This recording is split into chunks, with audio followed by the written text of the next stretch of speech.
शिक्षा और स्वास्थ्य दो ऐसी मूलभूत आवश्यकता हैं जिन्हें एक लोकतांत्रिक सरकार को बखूबी निभाना होता है।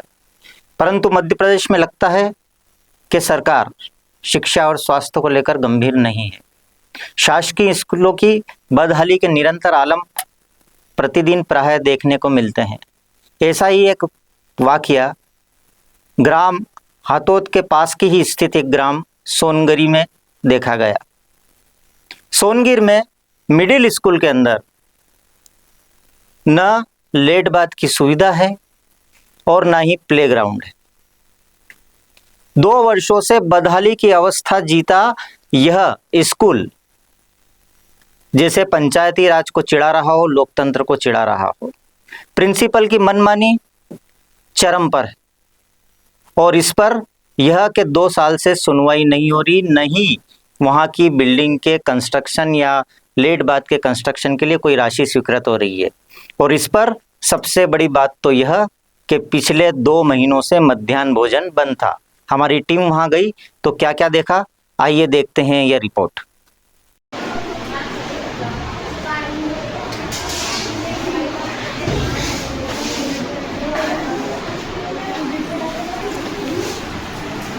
सर यहाँ पे बरसात में क्या समस्या आती है बताइए। छत में पानी टपकता है, आप देख रहे हैं कपड़े निकल रहे हैं और पानी के गिलास ज़्यादा पानी बढ़ जाता है, फिर खिड़की से पानी आता है।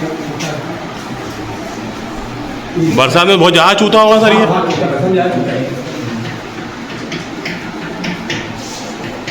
आपका नाम बताइए सर। पल वर्मा। किस पद पे है सर? सर शायद चीज़ को ठीक सर।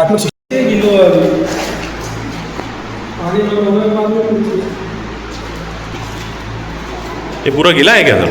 जी हाँ, ये पूरा गीला है। पानी बंद होने के बाद भी ये पूरा गीला है और छतें चूरती है। देखो आपको ऊपर आ गए सब पानी के कारण पूरी छतें चूर रही है। और स्कूल में कलर हुए कि 4-5 साल से ऊपर हो गए। स्कूल हुए कलर हुए कोई? हाँ, कलर हुए 5-6 साल करीब हो गए हैं, अभी तक खत्म नहीं हुआ है स्कूल। बच्चे बाहर बैठे और ये बच्चे बाहर बैठे हुए हैं, इधर जिला होने के कारण सब बच्चे बाहर बैठे हुए हैं, स्कूल से बाहर बैठे हुए अपने। चले हम सरकार का नारा, हर जगह शिक्षा का प्रसार करने का सरकार का नारा, अरबों और खरबों रुपए फेंकने वाला सरकार का नारा। परंतु आज की स्थिति यह है कि शासकीय स्कूलों की स्थितियां इतनी खराब हो गई। हम जहां खड़े हैं सोनगिर में शासकीय माध्यमिक विद्यालय में, वहां पर मूलभूत सुविधाएं भी नहीं हैं। आप देखेंगे हमारी आगे की रिपोर्ट में कि किस तरह बाथरूम में सेफ्टी टैंक खुला पड़ा है जहां पर बच्चे गिरते रहते हैं। महिलाओं के लिए अलग से शौचालय की व्यवस्था सामुदायिक शौचालय ग्राम के अंतर्गत है जिसके अंदर कर सकती हैं। यह स्कूल है 5 कमरों का, 2 कमरे यहाँ हैं और 3 कमरे दूसरी जगह लगा रखे हैं। और यहाँ के प्रिंसिपल जादव साहब कहते हैं कि मैं अपने रूम से नहीं उठूँगा, बच्चों को पढ़ना है तो भरी बारिश में आए और मेरे चैम्बर में आके बच्चे पढ़ ले। यहाँ पे बच्चों की संख्या है 55 और पिछले 1 से 2 महीने यहाँ मध्याह्न भोजन नहीं हो रहा है। यहाँ हमने कई अधिकारियों से भी बात करी, गांव वालों ने 1.5 साल से शिकायत कर रखी है, परंतु किसी प्रकार की कोई राशि स्वीकृत नहीं हुई और समस्याएं जस की तस होते हुए बढ़ती हुई जा रही हैं। क्या सरकार इस प्रकार से शिक्षा का प्रसार करेगी और साक्षरता लाएगी, यह प्रश्न का विषय है। मैं शैलेंद्र जैन, जन सेतु न्यूज़, MPCG से। यहाँ पे कितने समय बाद आए? रजिस्टर में देखना पड़ेगा, फिर भी 6 महीने लगभग। 6 महीने बाद आए हैं। आपने अभी बताया कि हम रेगुलर यहाँ पे विजिट करते रहते हैं, तो फिर ये मध्याह्न भोजन की समस्या आई है, तो इस समस्या को हल करने का विषय तो कैसे होगा? फिर आप 6 महीने बाद आए हैं तो? भाई हमारे को क्या है, मैं 223 स्कूल्स आते हैं मेरे अंडर में, तो मेरा राउंड 1 वर्ष में एक स्कूल में 2 टाइम हो सकता है ऑन एवरेज, ऐसा देखा जाए तो। प्लस हम लोगों के पास ऑफिस का भी काम रहता है, केवल मध्याह्न भोजन नहीं है। मेरे पास CM हेल्पलाइन का भी प्रभार है, प्लस मेरे पास एकेडमिक्स का भी प्रभार होता है। हर BSc जो होता है ना, उसका फुल फॉर्म होता है ब्लॉक एकेडमिक कोऑर्डिनेटर। तो बेसिकली हमारे पास एकेडमिक का ही काम है, प्लस अदर प्रभार होते हैं। बुलवालो मुझे CM हेल्पलाइंस के लिए भी प्रयास करना पड़ता है, तो कोई भी स्कूल होगा या कहीं कोई विषय आएगा तो मुझे उसके लिए जाना पड़ता है ना। तो हर एक स्कूल में अभी आपने बताया कि आपके अलावा जो दूसरे लोग भी यहाँ पे विजिट करते रहते हैं, हर महीने आते हैं। हाँ जी। तो वो लोग भी अगर आते हैं तो वो आपको जानकारी नहीं देते हैं क्या? नहीं, क्या होता है जो रेगुलर विजिट होती है ना हाँ। CSCs की, वो चलती रहती है। वो हर महीने आएंगे, 2 विजिट 3 विजिट उनकी रहती है हर महीने। तो वो कौन लोग आते हैं? हमारा CSC होता है। CSC मत में कितने लोग रहते हैं? CSC में इधर हाथोद में अभी एक CSC है, वैसे 2 होते हैं, लेकिन अभी उनका नाम CSC का? श्री गिरीश तेजवानी। सर उनके नंबर मिल जाएंगे हाँ, हमको? नंबर मिल जाएगा। ठीक है। और आपने बताया कि आप CM हेल्पलाइन भी देखते हैं, जी। तो ये CM हेल्पलाइन इनकी शिकायत होने के बाद भी 3-3 4-4 चक्कर बिना समस्या ख़त्म हुए कट गई, इस पे क्या बोलेंगे आप? CM हेल्पलाइन पर कोई कंप्लेंट आती है, हमारे पास L1 लेवल पर आती है। L1 लेवल के बाद हम यहाँ आए थे, देखा था, पर सेम सिचुएशंस थी। उसका निराकरण हमारे लेवल से संभव नहीं था, तो उसका निराकरण हम L2 पर लेवल पर बढ़ा देते हैं। L2 लेवल के बाद फिर इनको वहाँ पर भी बुलाया गया था, वहाँ पर जो भी बातचीत हुई होगी। कुछ प्रकरण जो हमारे लेवल पर होते हैं वो वहीं के वहीं सुलझ जाते हैं, पर कुछ प्रकरण जैसे यहाँ पर इंफ्रास्ट्रक्चर रिलेटेड इशू था, वो हमारे हाथ में नहीं है कि हम जाएं और आज हम इतना बड़ा बजट बना करके उसको आज के आज सुलझा दें। तो वो शासन स्तर से होना है या उच्च लेवल पर होना है, तो उसको हम आगे बढ़ा देते हैं। फिर आगे कम्प्लीटली उसको डिस्कनेक्ट करने का या बंद करने का L3 पर लेवल पर होता है। ये CM हेल्पलाइन कितने समय से पहले लगी थी अपन ने? करीब 1.5 साल पहले, और 3 बार शिकायत कर चुका हूँ, पर आज तक ये निराकरण नहीं हुआ सर। बताइए। ये देखिए शिकायत नंबर, आपको कभी लग रहा हो तो ये निराकरण का मैसेज आ जाता है, पर कोई समस्या हल नहीं हुआ आज तक। ये जो प्रॉब्लम थी ये मेरे लेवल की, जबकि हमारे इस L1 लेवल की शिकायत नहीं को भी है। साल भर हो गया। ये हमारे स्तर की नहीं है। हमने आपकी बात मान ली। जी।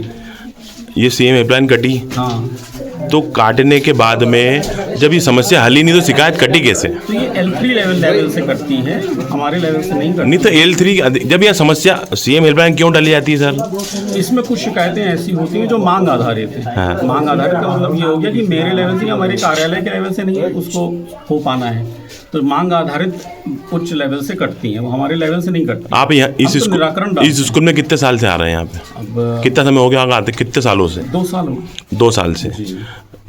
स्थिति ऐसी स्कूल की? हाँ, पहले तो और खराबी थी, फिर ये थोड़ा गिट्टी वगैरह डल गई। गिट्टी नहीं डलवाई है, शमशान घाट की गिट्टी डली हुई है। हाँ, पहले तो और ज़्यादा खराब थी। तो ये गिट्टी डलने से, मैं पूरे स्कूल की बात करें, गिट्टी तो एक अलग विषय सर।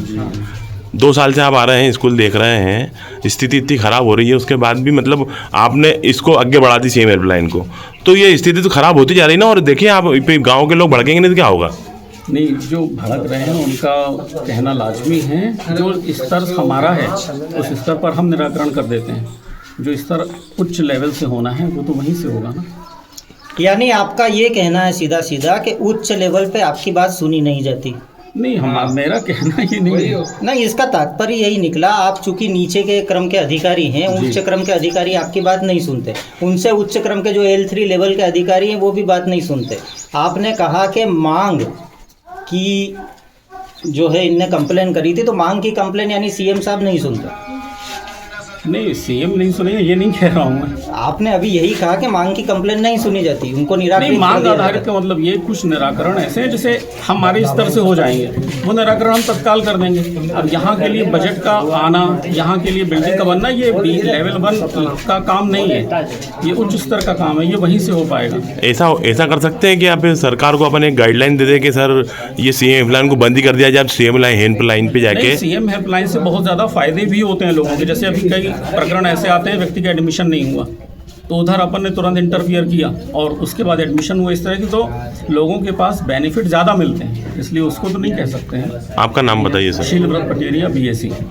धन्यवाद। भाई साहब, क्या समस्या है आप? सुबह हमारी पोती ने बताया है कि संडे के दिन यहाँ से सर ने ताला खोल के और सब जो सरकारी कागज़ थे वो उनको फाड़ के फेंक दिए, और वो सुबह आके बोलते हैं कि किसने फाड़ दी। किसी बंदे ने यहाँ पे वीडियो भी करी है, वो मेरे को पता नहीं है, वो लड़कियों को भी नहीं है। और दूसरी बात है कि पंखे, हमने 50 बार मैंने बोला कि पंखे लगाओ, हमारी पोतियाँ बोलती हम स्कूल नहीं जाएंगे, तो फिर हमने खुद ने पंखे 5 जनों ने मिल के 5 पंखे लगाए, 1500-1500 रुपये लाए। मीटर भी हम लगाए, मीटर भी, और वो जो केबल है वो भी हमने गया साथ में, मैंने शिकायत करी, जब जाके वो गोपाल लाइनमैन वो लाइट लगा के गया है यहाँ। आपका नाम बताइए। मेरा नाम कन्हैयालाल सोलंकी। हमारे स्कूल की सबसे बड़ी समस्या है कि पहले तो जो उधर साइड में स्कूल बना है उसकी छत टपक रही है, और हमारे सर जो प्रिंसिपल है वो यहाँ से बच्चों को जब पीरियड लगता है तो बच्चे को इधर से उधर बुलाते हैं। उनका पीरियड रहता है तो यहीं रहते हैं वो, और दूसरे टीचर के पास से उधर से बच्चे जब उनका पीरियड ख़त्म होता है तो यहाँ उनको बच्चों को बुलाते हैं और वो उधर नहीं जाते हैं। अच्छा। दूसरे टीचर उन पढ़ाते रहते हैं उधर। तो ये अगर पानी गिरता है तो भी यही इसी तरह पानी की में भी यही समस्या है। तो बच्चे फिर पानी में गिरते पानी में यहाँ आते हैं। गिरते पानी में आते हैं। तो ये सर का विषय क्या है, क्या किस कारण से बच्चों को यहाँ बुलाते हैं? उन्होंने रूम बांट रखे हैं। अच्छा। वो टीचर इस पे नहीं आएगा, ये टीचर उस रूम पे नहीं जाएगा। नहीं, ये बच्चे आएंगे, प्रिंसिपल ही नहीं जाते ना उधर, बच्चे इधर से उधर जाएंगे। हाँ, वो और नहीं टीचर नहीं जाते हैं। यहाँ पे टोटल कितने बच्चे होंगे यहाँ पे स्कूल में? यहाँ पे करीबन 55 एक बच्चे होंगे। 50 होंगे। आपका नाम बताइए। मिलिंद सिंह परिहार। स्कूल में समस्या क्या है कि यहाँ तो खेल का ग्राउंड सही साइड नहीं है, लेटरिन बाथरूम नहीं है, सेप्टिक टैंक खुला हुआ है, ना बाउंड्री है, कुछ भी नहीं है यहाँ पे। इसके अलावा और कोई जानकारी? बाकी यही समस्या है, ना शिक्षा टाइम पे सर आते हो और ना बच्चों को पढ़ाते हैं ढंग से। जैसे यहाँ से लेट बात की व्यवस्था भी? लेट बात की तो है से, वो आपको पहले ही दिखा दिया हमने। अब जैसे लेटरिन बाथरूम में सब झाड़ उगे हुए हैं इस पे, यहाँ पे हमने इसके पड़ोस में भी देखा कि मध्याह्न भोजन की व्यवस्था भी नहीं हो रही है बच्चों की। हाँ, तो किचन भी खराब है यहाँ पे सब। तो कितने समय से मध्याह्न भोजन बंद है? तो 15 अगस्त के बाद से ही बंद है। 15 अगस्त के बाद से। और उसके अलावा अगर आप प्रिंसिपल शिकायत करते हो तो सुनते कि नहीं सुनते हो? नहीं सुनते ना सर, बहुत बार बोल दिया हमने। 181 पे भी कंप्लेन कर दी, बीआरसी से भी बात करी, बीआरसी भी ध्यान नहीं देता, सीओ मैडम से भी बात करी, वो भी ध्यान नहीं देती। मैंने लिख के भी दिया उनको। इसके अलावा आपने और कहाँ का शिकायत करी है? हाँ, 181 पे बीआरसी जनपद में, पंचायत में भी बोला तो कोई ध्यान नहीं देता पंचायत में। सीएम हेल्पलाइन में आपने कितने का शिकायत कर दी है? करीब 5-6 बार कर चुके हैं। पंखे का बोलना हमने लगवाया। उसके अगर आपने शिकायत करी है तो कोई किसी भी अधिकारी ने आपसे जानकारी ली कि नहीं ली आज तक? अधिकारी 2-1 बार आए थे, वो सिर्फ यहाँ आके पूछ के चले जाते, उसके बाद कोई निराकरण नहीं, कुछ भी नहीं। बोला आगे से फंड आएगा तो हम करेंगे, वो पंचायत का काम है, हम कुछ नहीं कर सकते बोले इसमें। यहाँ के जो प्रिंसिपल है उनका क्या नाम है? तेजराम यादव सर। अभी कितने दिन छुट्टी पे हो यहाँ पे? वो अभी 3-4 दिन से छुट्टी पे बता रहे हैं। वो संडे का रोज वो खुद आके ताला तोड़ा उनने और सब रिकॉर्ड यहाँ फाड़ फोड़ के चले गए वो। तो आप लोगों ने उसमें वो शिकायत? हमको बच्चों ने बताया कि यहाँ ऐसा ऐसा सर करके गए कि यहाँ कोई रिकॉर्ड देखेगा तो मेरी ये होगी, इस कारण उनने सारा रिकॉर्ड फाड़ के फेंक दिया। तो जो फाड़ते हुए कुछ वीडियो किसी ने बनाया है क्या? किसी के पास है वीडियो, बच्चे बता रहे थे किसी ने कराया वीडियो उनका। ठीक है सर जी, आपका नाम बताइए। चंदर सिंह सोलंकी।